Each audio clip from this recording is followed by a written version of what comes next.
Vous attaquez à des métiers, des emplois, des salariés qui ont une vie difficile au travail. Pour 233 contre 99, le Sénat a adopté l'article 1er. Vous avez donc décidé de bordéliser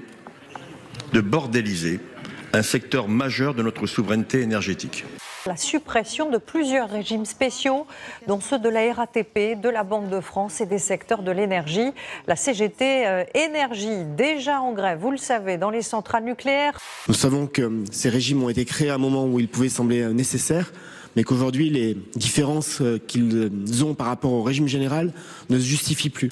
C'est pas nous qui votons la réforme de M. Macron, c'est la majorité de M. Macron qui a choisi de voter notre réforme. Il y a quand même une différence et on va substantiellement d'ailleurs modifier le texte. On fera de cette réforme une vraie réforme d'ailleurs de droite. Voilà qui ne devrait pas calmer la colère de ceux qui comptent se rendre dans la rue mardi. Plusieurs professions ont d'ailleurs anticipé la grève et commencé à débrayer. Mettre la France à l'arrêt mardi, c'est l'objectif affiché par les syndicats qui multiplient les tractages devant des centres commerciaux. Bonjour, bonne journée, merci, bon courage. Ou sur les marchés comme ici au Havre. Je sais que pour beaucoup ce sera de toute façon une vraie galère.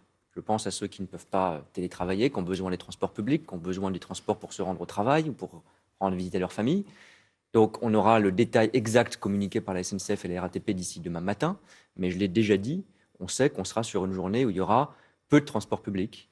J'ai toujours pensé que reculer pour Emmanuel Macron, ce serait abdiquer, sur le plan symbolique, évidemment. Mais qu'en réalité, s'il reculait, il ne pourrait plus réformer et c'en serait terminé de son quinquennat.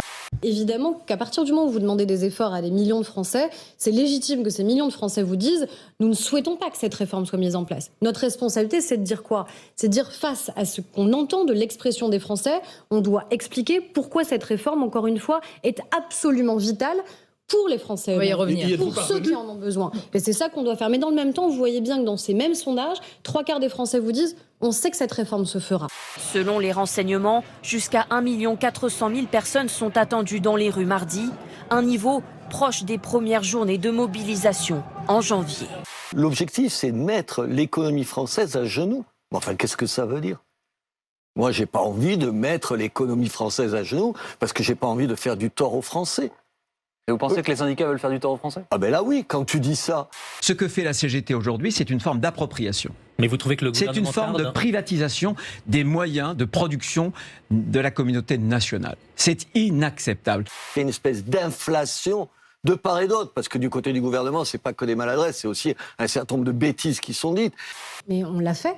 C'est-à-dire quand il y a eu un risque très clair sur le fait que les Français ne puissent plus se déplacer parce qu'ils n'étaient plus en capacité de faire un plein d'essence, nous avons réquisitionné. Et donc s'il y a besoin d'en arriver là parce qu'on aurait des blocages tels, évidemment qu'on le fera. Ce qui est dur pour les Français, c'est précisément que cette inflation, elle dure et qu'ils ont parfois le sentiment de ne pas en voir le bout. Il y aura un bout du tunnel. Il y aura un bout du tunnel et notre responsabilité dans l'intervalle, c'est d'accompagner les Français autant que possible. Le Salon de l'Agriculture va fermer ses portes fin ce soir d'une 59e édition qui aura connu un grand succès. Les chiffres définitifs ne sont pas encore connus, mais on sait qu'il y a eu chaque jour au moins 50 000 visiteurs et même hier plus de 100 000. J'appelle aussi la distribution à faire un effort sur ses marges, les gros industriels à faire un effort sur leurs marges. L'enjeu c'est quoi ? C'est tout simple, panier ou pas panier, l'enjeu c'est la facture et le ticket de caisse des Français. Une affluence jamais vue qui a contraint le salon à exceptionnellement baisser rideau à 16h30, 2 heures en avance.